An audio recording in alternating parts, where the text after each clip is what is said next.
আসসালামু আলাইকুম। Welcome back to my channel Shahnaz kitchen BD. আশা করি সকলে ভালো আছেন। এই বর্ষার দিনে বিকেলবেলা চায়ের সাথে যদি পাকোড়া তৈরি করে পরিবেশন করা যায় তাহলে কেমন হয় বলুন তো। আজকে আমি আপনাদের তৈরি করে দেখাবো কলমি শাকের পাকোড়া। শাক খেতে অনেকেই পছন্দ করে না, কিন্তু শাক দিয়ে যদি এভাবে পাকোড়া তৈরি করা যায় তাহলে দেখবেন সবাই খুব মজা করে খাবে। এই জন্য প্রথমে কলমি শাক ভালো করে ধুয়ে পানি ঝরিয়ে নিতে হবে। তারপর একটি প্যানের মধ্যে পানি ঝরানো শাকগুলো দিয়ে দেব। তারপরে এখানে সামান্য পরিমাণ লবণ দিয়ে দেব। লবণ দেওয়ার পরে ঢাকনা দিয়ে ঢেকে মিডিয়াম টু লো হিটে 3 থেকে 4 মিনিটের মতো সেদ্ধ করে নেব। শাকগুলো যখন মোটামুটি সেদ্ধ হয়ে আসবে তখন একটু নাড়াচাড়া করে দেব, যাতে লবণগুলো শাকের মধ্যে ভালো করে মিশে যায়। এভাবে একটু নাড়াচাড়া করে শাকের বাড়তি পানিগুলো শুকিয়ে নিতে হবে। শাকের যেন কোনো পানি না থাকে সেদিকে খেয়াল রাখতে হবে। এখন একটি ব্যাটার তৈরি করে নেব। এর জন্য 2 চামচ বেসন নিয়ে নেব আর 1 চামচ চালের গুঁড়ো নিয়ে নেব।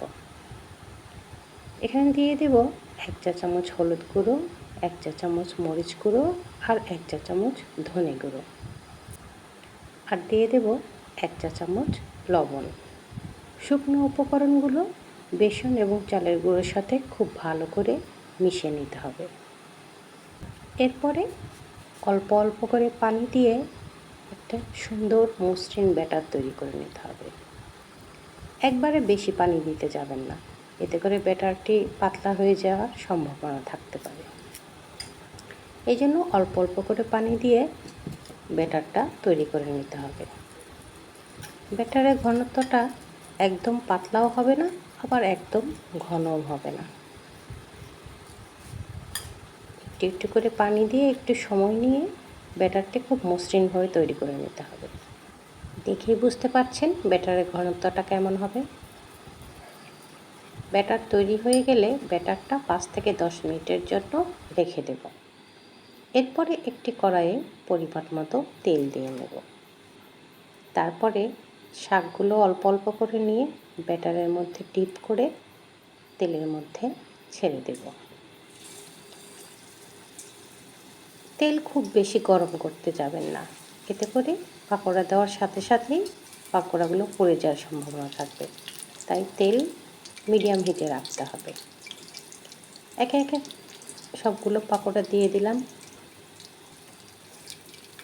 পাকোড়ার এক পিঠ ভাজা হয়ে গেলে উল্টিয়ে দেব। আর এই সময় চুলার হিট মিডিয়াম থেকে লো রাখতে হবে। কখনো হাই হিটে পাকোড়া ভাজতে যাবেন না, এতে করে পাকোড়াগুলো অল্প সময়ের মধ্যেই লাল লাল হয়ে যাবে এবং ভেতরে কাঁচা থেকে যাবে। তাই তেল সব সময় মিডিয়াম হিটে রেখে বারবার উল্টে পাল্টে পাকোড়াগুলো ভেজে নিতে হবে।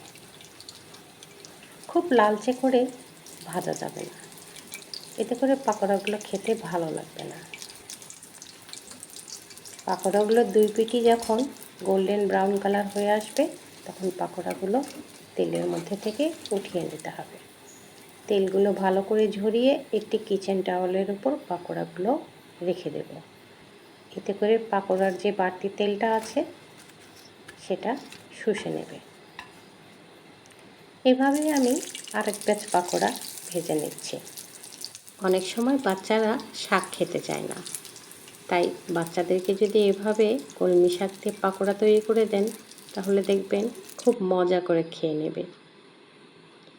এই বর্ষার সময় বিকেলবেলা চায়ের সাথে যদি এরকম একটি পাকোড়া তৈরি করে পরিবেশন করা যায় তাহলে আর কি লাগে বলুন।